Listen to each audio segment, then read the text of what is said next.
कि सबका साथ सबका विकास और मुसलमानों पे बिल्डोजर चलवा दो बिना बात के, तो ऐसा नहीं दे दो बस हम चमक जाएंगे। ये इनकी सोच। सागा एक शूरवीर थे और बहुत ही पराक्रमी थे।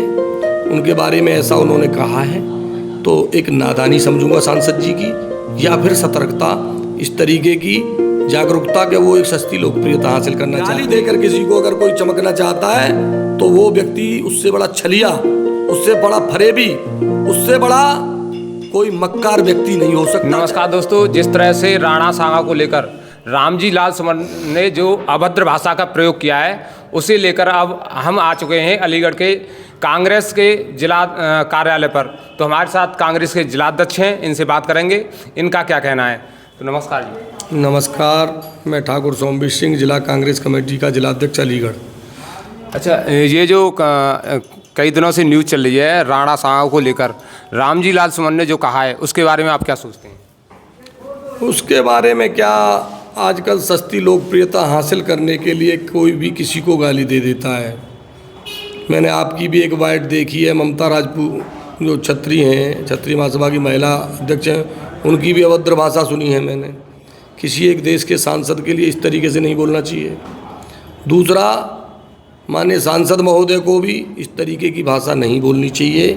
राणा सांगा एक शूरवीर थे और बहुत ही पराक्रमी थे। उनके बारे में ऐसा उन्होंने कहा है तो एक नादानी समझूंगा सांसद जी की, या फिर सतर्कता, इस तरीके की जागरूकता के वो एक सस्ती लोकप्रियता हासिल करना चाहते हैं। क्षत्रिय समाज को या ब्राह्मण समाज को किसी को गाली दे करके दलित समाज चमकना चाहे तो बहन जी चमक गई एक बार, ऐसा कोई नहीं चमक सकता। समझ रहे हो? क्षत्रिय समाज का भी सम्मान करना अत्यावश्यक है, क्योंकि जन्मेय हमारे बहुत ही पूर्वज रहे हैं। उन्होंने ये कहा है, भागवत में आज भी एक प्रसंग आता है कि गौ ब्राह्मण और कमज़ोर की सहायता करना क्षत्रिय का धर्म है। मैं ऐसा मानता हूँ। ऐसे थे राणा सांगा। उनका इतिहास पढ़ें पहले सांसद जी, उसके बाद में किसी को कुछ टिप्पणी करनी चाहिए। ये सांसद जी ने कहा है, बहुत ही गलत कहा है, इसका मुझे भी दुख है। मैं किसी दलित नेता को भी कोई गाली देगा तो मैं वो भी स्वीकार नहीं करूँगा, क्योंकि देश नैतिकता से और सभ्यता से चलेगा। अगर ऐसे सांसद संसद में पहुँचेंगे तो वो देश के भविष्य को किधर ले जाना चाहते हैं।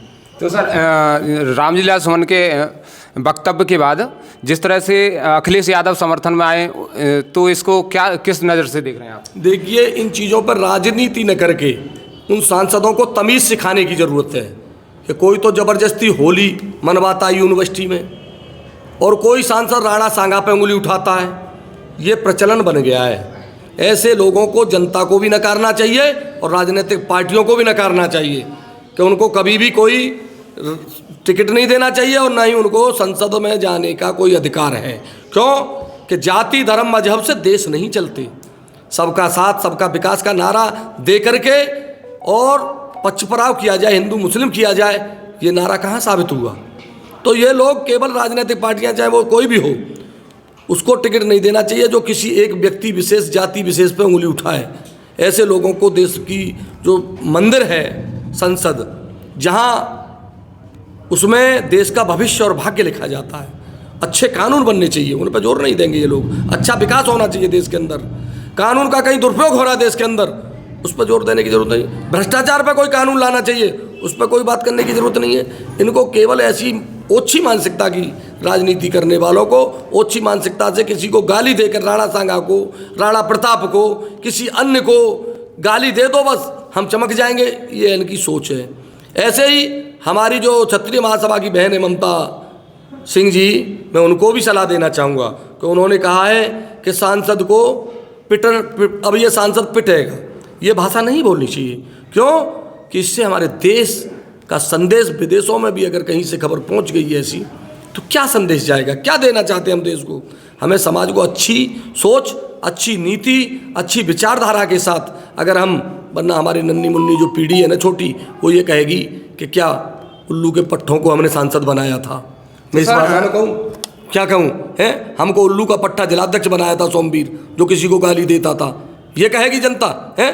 तो ऐसे लोगों को सुधरना चाहिए, मुझे भी सुधरना चाहिए।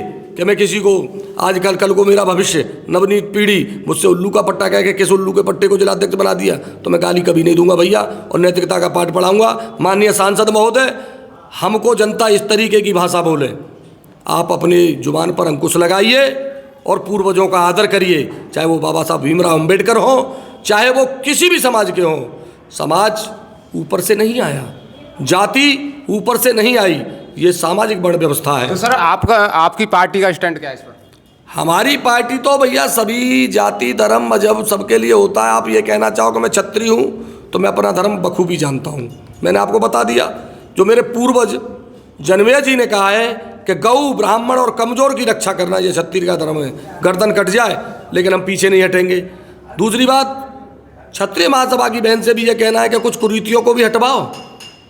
ऐसा नहीं है, मेरा किसी से विरोध नहीं है, मैं ये नहीं कह रहा मैं सांसद जी का फेवर ले रहा हूँ, लेकिन ये कह रहा हूँ कि अगर इस तरीके की सोच वाली जो भी विचारधारा है, मैं उसका पक्षधर नहीं हूँ। इस देश में गाली देकर किसी को अगर कोई चमकना चाहता है तो वो व्यक्ति उससे बड़ा छलिया, उससे बड़ा फरेबी, उससे बड़ा कोई मक्कार व्यक्ति नहीं हो सकता, चाहे वो सांसद जी हों।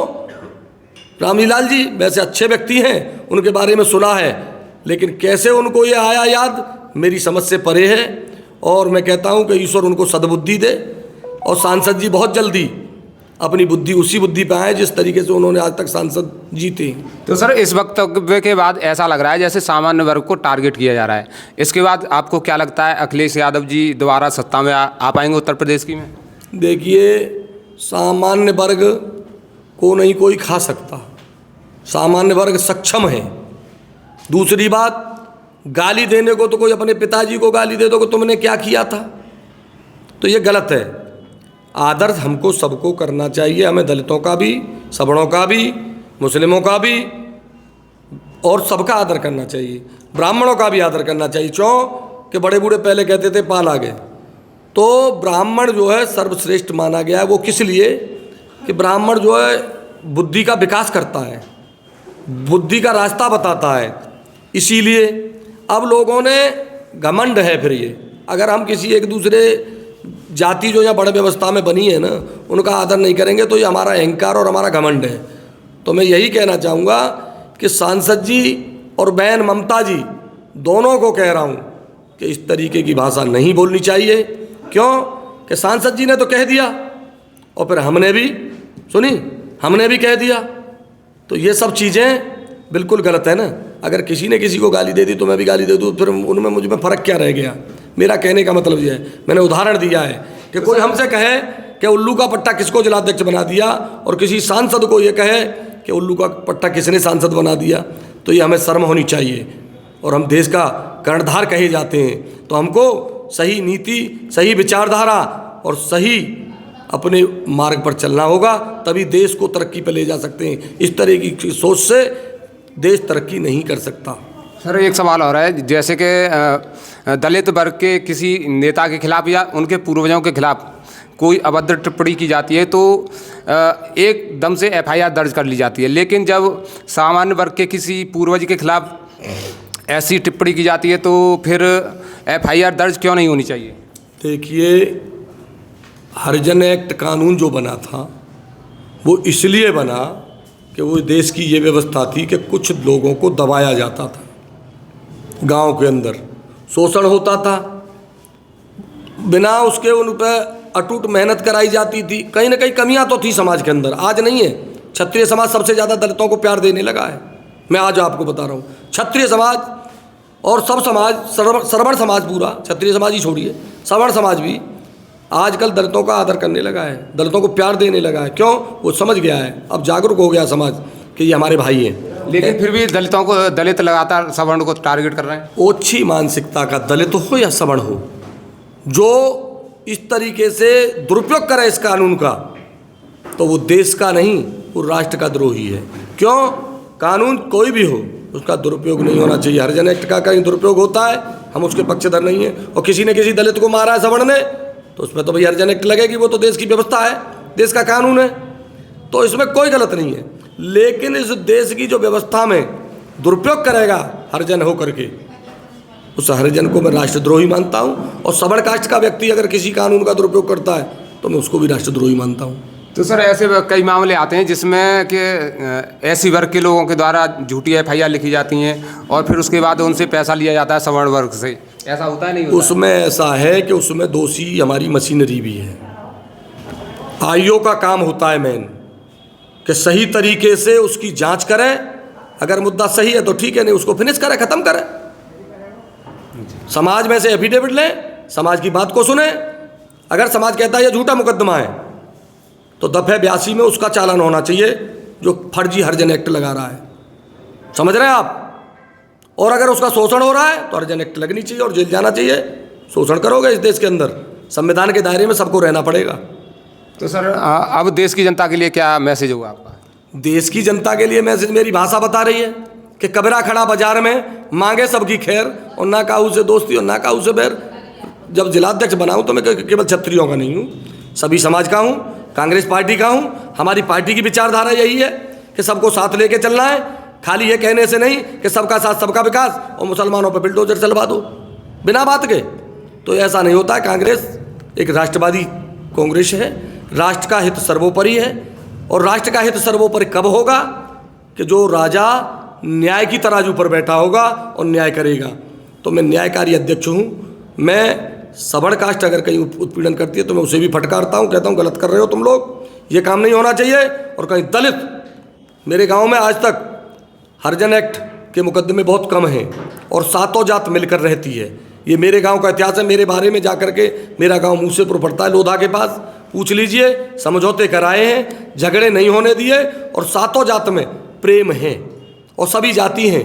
ऐसा नहीं कि उसमें एससी नहीं है, जाटव भी हैं, खटिक समाज भी हैं और मैं आपको बताऊं वाल्मीकि भी हैं और मुस्लिम जो थे वो कुछ थोड़े से रह गए, बाकी आ गए अलीगढ़ में। लेकिन ऐसा फिर भी नहीं कि कभी उनका भी दमन हुआ हो। क्यों? सबको प्यार देना चाहिए। समाज का मतलब जानते हैं? समाज माने बकरी को भी कहते हैं। एक तो होता है बकर समाज, तो वो बकर समाज है ना, चाहे वो दलितों में हो या हाई कास्ट में हो, हरिजन एक्ट उन पर लगती है और वो लगाते हैं। बकर समाज नहीं, एक अच्छा सभ्य समाज होता है एक, तो वो सभ्य समाज के दायरे में इस देश को लाना है। जब सभ्य समाज के दायरे में लाएंगे तो ना कोई हरिजन होगा, ना कोई सवर्ण होगा, केवल देश के अंदर भाईचारा होगा। और ये समाज, आगे आने वाली पीढ़ी सारी चीज़ों को ख़त्म करने जा रही है। बहुत धीरे धीरे सब चीज़ें ख़त्म होती हैं, बहुत ख़त्म हो चुकी हैं। बस यही कहना चाहूँगा। लेकिन हमारे देश के कर्णधारों को अपनी जुबान और अपनी भाषा पर अंकुश लगाते हुए देश के भविष्य की चिंता करनी चाहिए, अपनी सीट की नहीं। जय हिंद, जय भारत। तो ये हमारे साथ थे कांग्रेस की पार्टी के अलीगढ़ के जिलाध्यक्ष, जिन्होंने अपने विचार रखे रामजी लाल सुमन को लेकर और जिस तरह से उन्होंने टिप्पणी की है उसको लेकर। और उन्होंने कहा कि हमारे देश में अब समरसता की ज़रूरत है। जिस तरह से देश की राजनीति चल रही है वह देश के विकास के लिए खतरनाक है। नमस्कार, धन्यवाद।